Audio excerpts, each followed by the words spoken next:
Hey, are you feeling stress? Do you feel stress? If yes, then today you will know everything, why it happens and how to resolve yourself. I challenge from today your life is gonna be tremendous change. So keep patience. Watch and try to understand full movie of this trauma. But before starting, Top 7 Science channel need more subscriber because channel statistics say that out of 100%, almost 95% audiences are watching my video without subscription. So please click the free red colored subscribe button and share our content with those who need it. Anxiety. You know that feeling? Your stomach drops when you ride a roller coaster that's just about to fall over the edge, or feeling your heartbeat widely against your ribs so loud you can almost hear it. That's what anxiety feels like. And a lot of people all over the world struggle with it most of their lives. According to a recent survey by the National Institute of Mental Health, it's the most common mental illness, with over 40 million adults in the US alone being diagnosed every year. The American Psychological Association defines anxiety as a future-oriented concern that may lead people to avoid situations that trigger or worsen their distress, often called the common cold of psychology. Along the depression, it's one of the most prevalent and widespread mental health concerns today.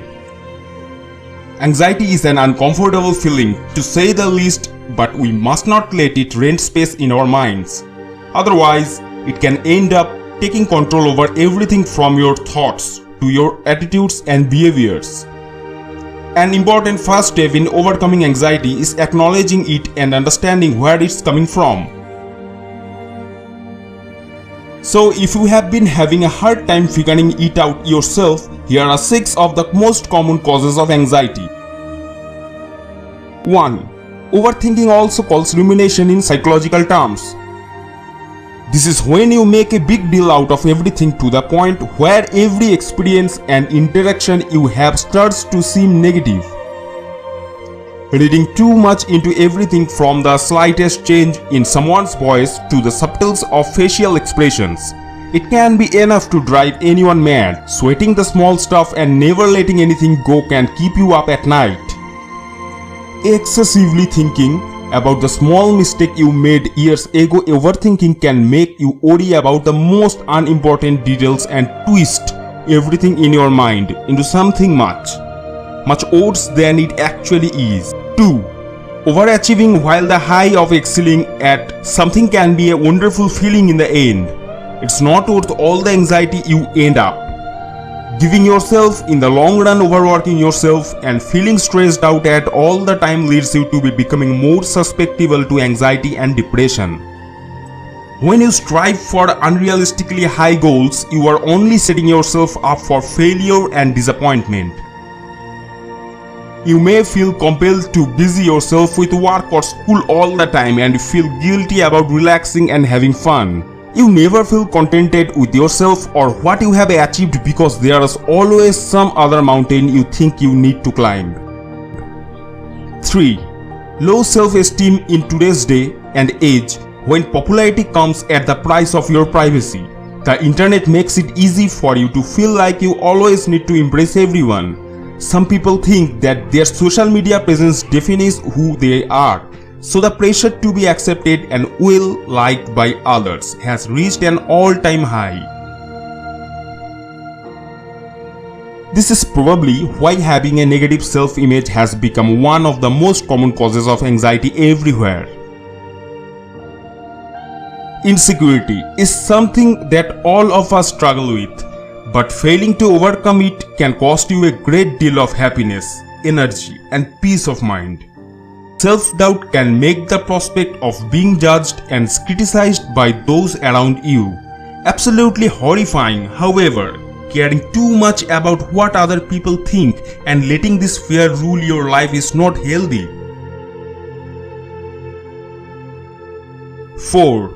Pessimistic thinking. Similar to overthinking, pessimistic thinking is another kind of mind trap. Most people with anxiety find themselves falling into a lot of the time. This means you are always worrying about the worst thing that could happen in any given situation. Having a negative mindset about yourself your circumstances, or those around you makes it difficult to you to feel calm because you are forever finding something new to worry about. You can't turn even the smallest inconvenience into a downward spiral of anxiety and depression. It's hard to escape. 5. Traumatic events. Any negative experiences you may have had in the past plays an important role in shaping your fears and anxieties even if you don't know it. Our sense of self-preservation is so strong that oftentimes our minds will go everything they can to keep us happy and safe. This can be an avoiding anything that may have previously given us distress or anxiety. In fact, this is one of the most common reasons why we develop loud as when it comes to anxiety. On the other hand, traumatic events teach us what to fear and beware of no matter how irrational it may seem. So if you find yourself feeling anxious for seemingly no reason at all, it might be because you have some deep-seated trauma or lingering issues you still need to resolve. And 6. New experiences. Finally, trying new things and stepping out of your comfort zone is another one at the leading causes of anxiety. Certainly the most positive point on this list. The anxiety you feel here is actually a good sign that you are being brave in making a conscious effort to grow. As a person, this kind of anxiety is more of a nervous excitement than a dreadful worry. Change can be scary, especially if it's sudden and stressful, but it's also one of the many constants in life. Learning to embrace change takes a lot of emotional maturity. Of course, the nervousness and worry that accompanies it is only normal. In fact, it can even drive you to do better and try harder if you let it inspire you and remind you of all the possibilities life has to offer.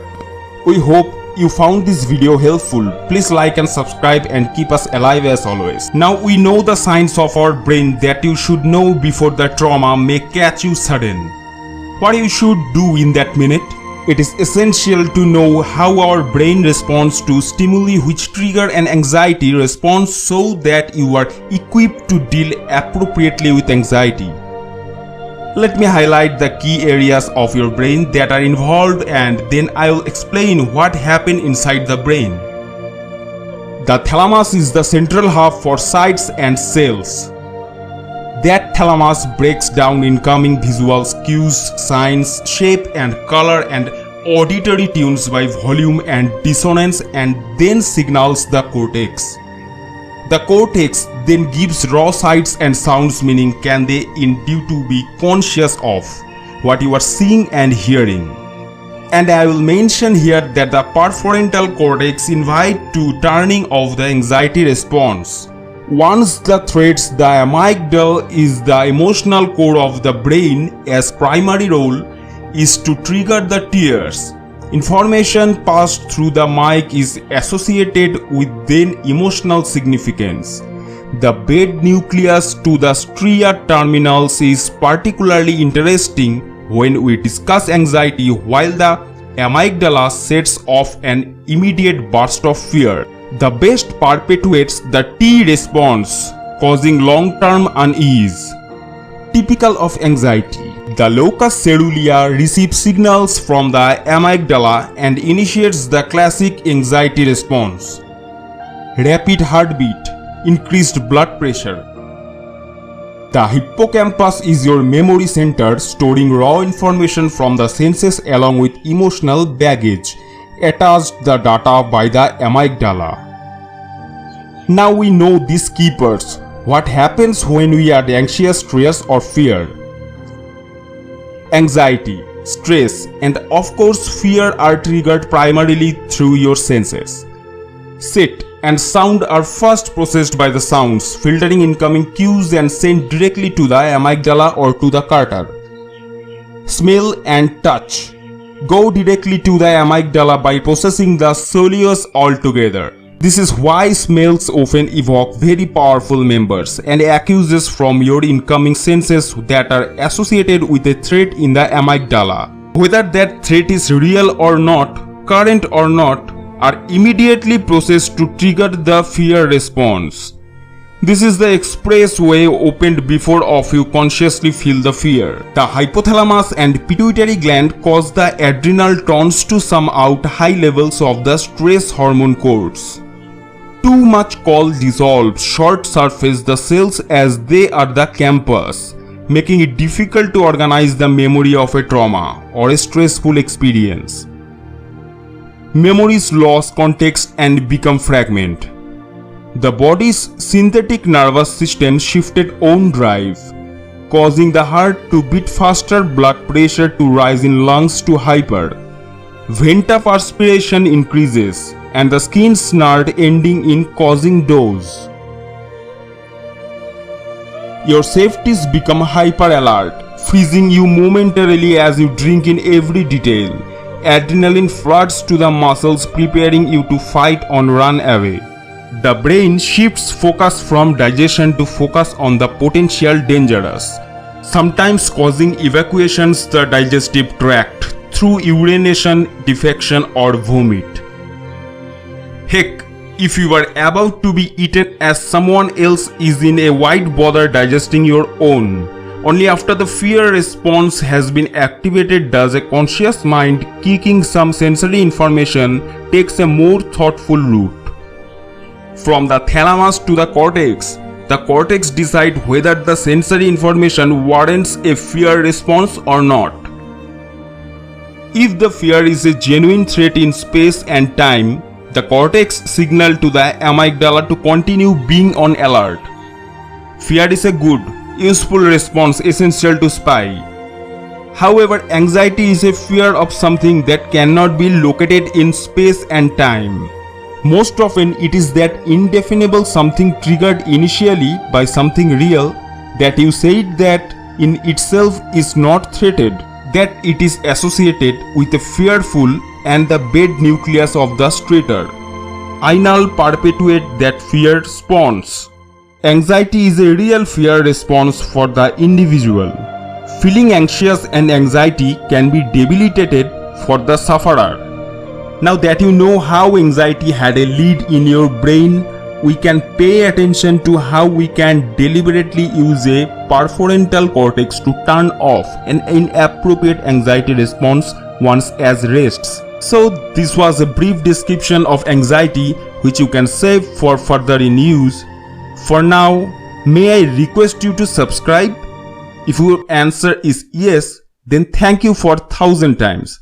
And if your answer for no, then go to other videos and check out all of those.